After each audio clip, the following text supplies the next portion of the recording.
Hai Sobat Dokwam, kembali lagi di YouTube channelnya Dokter Awam.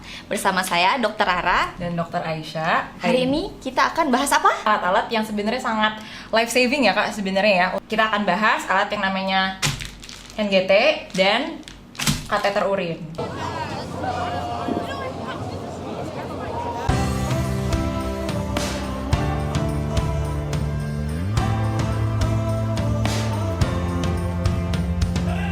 Nah, jadi nih alat-alat ini nih perselang-selangan, tapi beda tempat masuknya.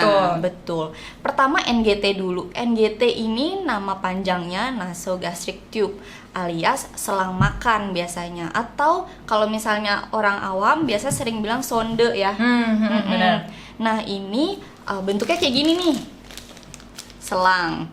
Jadi selangnya sendiri ini untuk menghubungkan dunia luar nih, misalnya mau masukin makanan atau mau mengeluarkan udara, dan ujungnya itu akan tersambung ke lambung kita. Tuh. Gitu. Yang mana tuh Kak ujung-ujungnya? Ini yang ada lubang-lubangnya di tengah-tengahnya. Ini adalah untuk ke lambungnya. Sedangkan yang di luar warnanya hijau.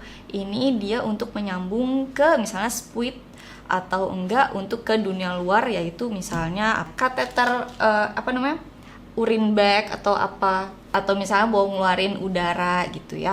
Terus ukurannya ada macam-macam juga. Kalau misalnya anak kecil tentunya dikasihnya yang ukurannya lebih kecil dong ya. Jangan dikasih yang sebesar gini, nanti hidungnya jadi Kasihan gitu. hidungnya jadi megar. Iya. Oke, ini mungkin untuk ukuran orang dewasa kali ya.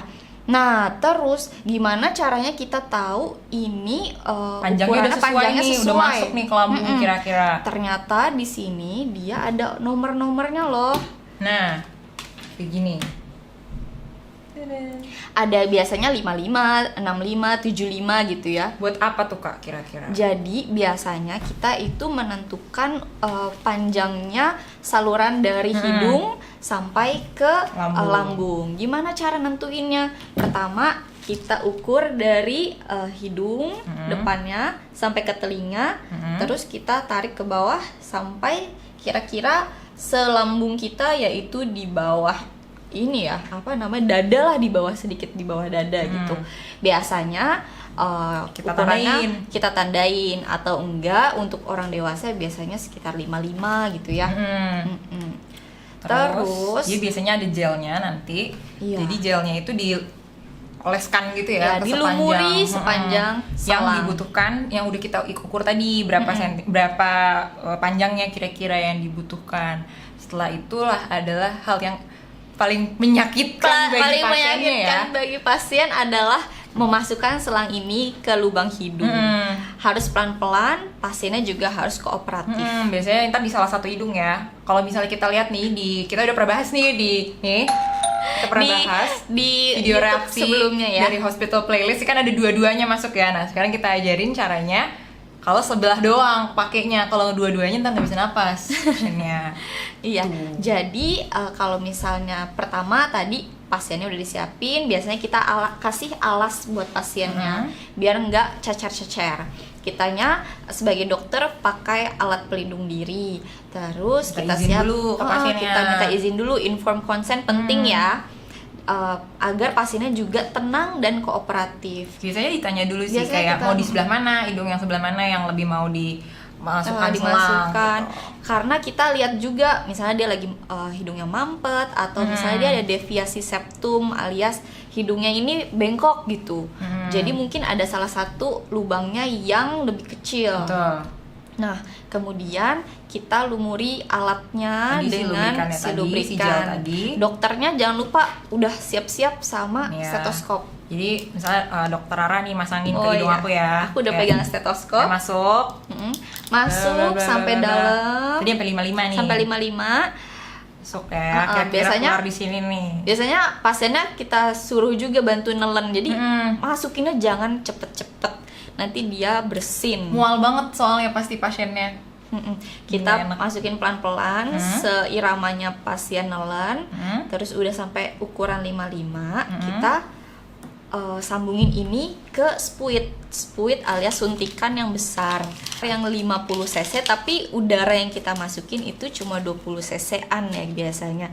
Jadi nggak pakai suntikannya, jadi suntikan yang luarnya itu kita copot, yang kita masukin hanya udaranya. Jadi nanti kita minta bantuan asisten, biasanya kakak perawat, untuk masukin udara sambil kita dengerin lambungnya. Apakah di dalam perutnya terdengar ada suara brut gitu? Jadi pas banget nih 1, 2, 3. Oh, gitu. Ada kedengeran. Ya, artinya kalau itu beneran terdengar di daerah yang kita dengerin tadi pakai stetoskop, artinya beneran masuk ke lambung. Tapi kan sebenarnya kita sambil periksa juga ke paru ya. Iya, Kenapa tuh Karara kita periksa ke paru? Karena takutnya malah si selang ini masuknya ke paru-paru. Kadang kan ada pasien yang ini ya penurunan kesadaran, dia ini nggak bisa bilang kayak dok ini masuknya ke paru sesek banget, kan nggak bisa tuh. Pasiennya tidak sadar, jadi kita harus cek tuh, jangan sampai dia masuknya ke paru, karena masa makanan masuknya ke paru ya kan, harus ke saluran pencernaan gitu. Kenapa sih kok mikirnya ke paru? Karena sebenarnya di dalam saluran pernapasan dan saluran pencernaan kita tuh ada struktur yang nanti ujung-ujungnya akan memisahkan antara si paru-paru dan si lambung tadi. Kalau misalnya kita salah masukinnya, dia masuknya ke paru-paru gitu. Selain NGT ada juga selang yang buat masuk ke mulut, namanya OGT. Jadi beda-beda ya. Kalau yang tadi NGT buat ke naso, buat ke hidung. Nah, sekarang kita bahas yang berikutnya. Ini selang-selang yang berikutnya adalah selang buat pipis. Ya, jadi kalau misalnya pasien-pasien yang datang kayak, aduh dok, saya nggak bisa pipis, atau kayak, aduh udah berhari-hari nih pipisnya kayak nggak nyaman. Tapi berarti sebenarnya ujung-ujungnya akan tergantung dari dokternya. Ada banyak konsiderasi sebenarnya Kak. Kondisi apa yang memang kita membutuhkan untuk masuk kateter ini. Tetap perlu bantuan medis juga, dan di analisa perlu atau enggaknya gitu ya. Ini untuk patensi juga buat ya. Ini untuk si saluran untuk buat tadi saluran ya, ini apa namanya? Lubang penis untuk laki-laki, dan kalau perempuan di lubang uretranya. Iya. Untuk bantu dia keluarin nih yang tadi susah keluar, akhirnya jadi bisa keluar lagi si urinnya. Mungkin kita lihat dulu ya Kak. Ini ada ukurannya ya. Ini bisa dilihat nanti ada size-nya, sama kayak tadi kita ngeliat size-nya NGT. Gitu. Untungnya dia warnanya ini kuning ya, jadi membedakan, jangan sampai yang dimasukin si NGT, karena dia ini punya struktur yang berbeda yang sangat krusial untuk pasien dengan kateter. Itu ada balonnya. Bener. Kenapa tuh mungkin kita orang nggak ngeh ya, oh ternyata kateter itu ada balonnya gitu. Jadi balonnya ini supaya selangnya ini nggak copot keluar. Jadi dia ketahan di kandung kemih kita gitu. Oke, kita buka yuk. Gitu. Nah, di sini karena ini sebenarnya prosedurnya sangat steril, makanya setelah kita buka ini masih ada lagi yang sterilnya. Jadi nggak dibuka pakai tangan kayak gini ya, pasti harus pakai sarung tangan. Dan sarung tangannya yang steril kan Kak, jadi beda, bukan sarung tangan yang kita biasa pakai karena sekarang COVID terus orang-orang pada suka pakai sarung tangan gitu, beda. Jadi nanti biasanya kalau membuka peralatan ada yang bantuin. Betul. Jadi kita operatornya, dokternya ini nanti ini ya pakai yang steril, jadi pas barangnya udah kebuka baru pegang. Tuh, jangan lupa tadi pakai dup juga, tapi yang lebih besar, karena memang yang untuk mengitari areanya jangan lupa dibersihin dulu, izin juga ke pasiennya. Terus ini yang kayak tadi Karara bilang nih. Nah, ini ada dua ujung. Ini ujung yang pada akhirnya akan kita masukin ke lubang uretra. Nah, sedangkan yang ini ujung lainnya tadi ada dua nih lubangnya. Yang satu untuk ke urin bag, yang satunya lagi untuk menggembungkan balon. Oke, Karara, aku menjadi asisten dulu ya. Oh iya, baik. Kita jadi buka dulu. Ini kan kelihatan pastinya ini dia ini ya keset banget ya.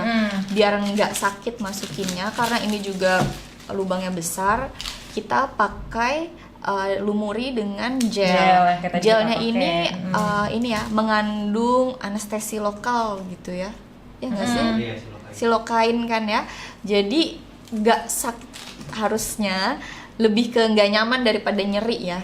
Nah ini lagi ngapain sih sekarang? Kita mau ngambil air. Kalau misalnya di NGT kita pakainya udara, kalau pada kateter urin kita pakainya air. Airnya ini untuk menggembungkan si balon balon. yang tadi dibilangin. Biasanya kita udah siap-siap tuh. Pas sebelum masang kita udah siapin semuanya. Sebelum yang kita pakai steril tadi.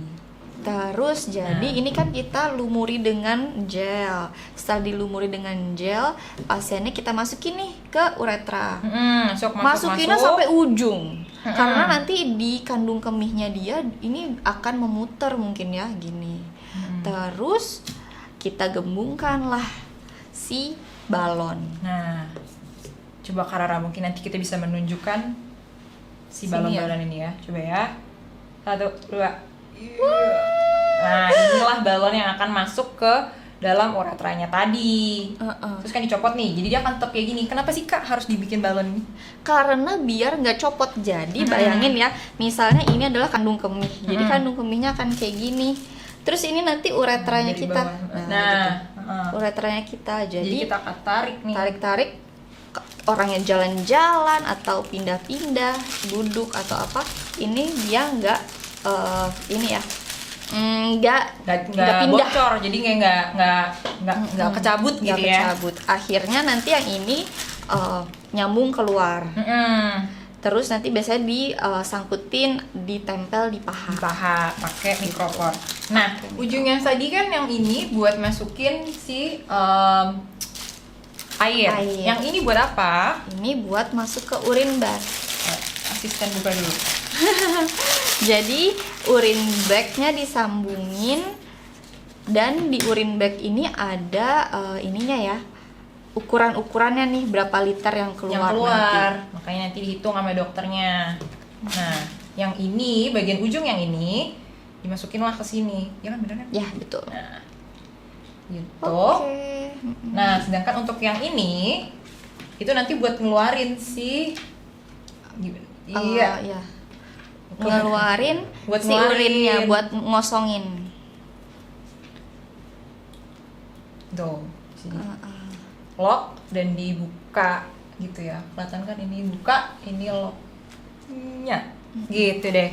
Iya. Itu untuk si kateter urin. Nanti jangan lupa pas mau copotnya si airnya di kompresi dulu. Nah, ini kan akhirnya ini udah dipasang ya. Nah, dicopot lagi ininya. Terus habis itu jangan lupa pakai spuit lagi. Coba Kak, kita lihat kan balonnya nih. Ngepes. Wih, mengecil. Gitu, baru dia bisa dikeluarin dari lubang uretra pasiennya. Jangan langsung ditarik karena waduh sakit banget, jebol nanti ya, bahaya. Jadi makanya hal-hal seperti ini yang melakukan adalah dokter atau tenaga kesehatan yang sudah terlatih. Gitu. Mungkin segitu dulu ya Kak untuk review kali ini. Jangan lupa kalau misalnya Sobat Dokwa masih ada pertanyaan tentang kayak gimana nih cara pakainya lagi, sebenarnya kayak tadi belum jelas, jangan lupa di komen dan juga di like videonya, di subscribe nih jangan lupa, dan share videonya ke teman-teman yang lain, dan jangan lupa follow Instagram Dokter Awam untuk info kedokteran terupdate lainnya. Mantap deh Dokter Awam. Dadah. Bye.